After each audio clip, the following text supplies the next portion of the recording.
শান্ত শহরের অশান্ত রাত। বাংলাদেশের একটি ছোট শহর, যেখানে রাত নামলেই গলি ও রাস্তাগুলো যেন নিস্তব্ধ হয়ে যায়। কিন্তু 2022 সালের এক শীতের রাতে শহরটির এক পুরনো দোতলা বাড়ি থেকে ভেসে এলো ভয়ঙ্কর চিৎকার।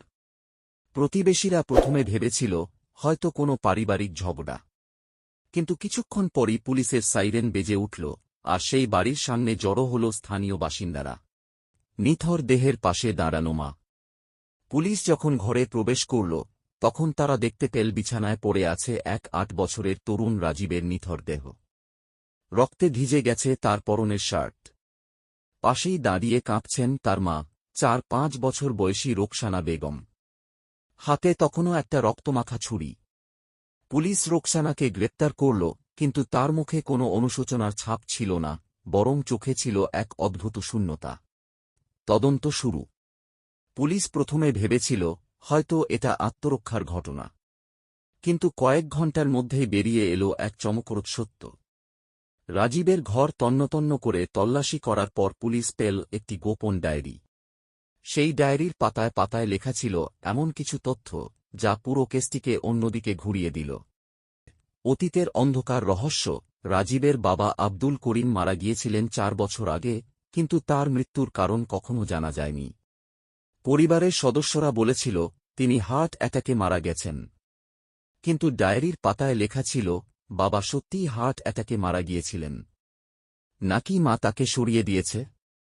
রাজীব সন্দেহ করেছিল তার মা বাবাকে হত্যা করেছে, কারণ তার মৃত্যুর কিছুদিন পরই রোকসানা বেগম বড় অঙ্কের টাকা পেয়েছিলেন বাবার লাইফ ইন্স্যুরেন্স থেকে, আর তারপর থেকেই বদলে গিয়েছিলেন তিনি। রাজীব যখন মায়ের বিরুদ্ধে কিছু তথ্য খুঁজে পাচ্ছিল, তখন সে বিষয়টি নিয়ে সরাসরি তার মাকে জিজ্ঞেস করে। সেদিন রাতেই ঘটে সেই ভয়াবহ ঘটনা। ছেলের মধ্যে তর্ক শুরু হয়।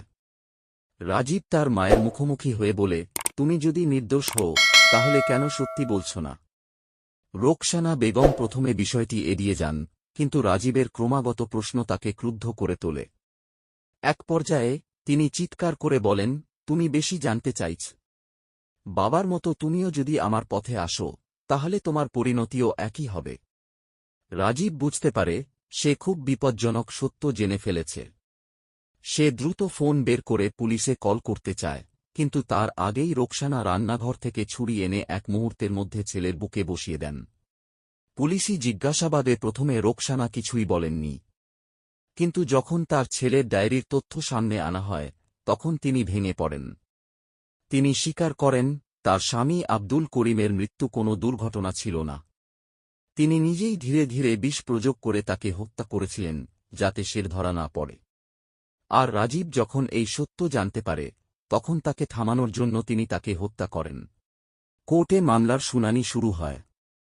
রোকসানা বেগমের আইনজীবী দাবি করেন তিনি মানসিক ভারসাম্যহীন, কিন্তু মনোবিজ্ঞানীরা জানান তিনি সম্পূর্ণ সুস্থ ছিলেন। বিচারক তাকে যাবজ্জীবন কারাদণ্ড দেন। কিন্তু এই গল্প শুধু আদালতে শেষ হয়নি। এই ঘটনা গোটা শহরে আলোড়ন তোলে।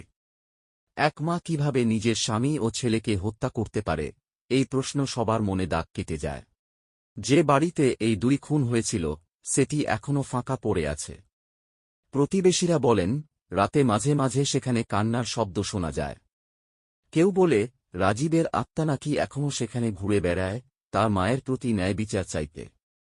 শেষ কথা, একটি মা তার সন্তানকে হত্যা করতে পারে।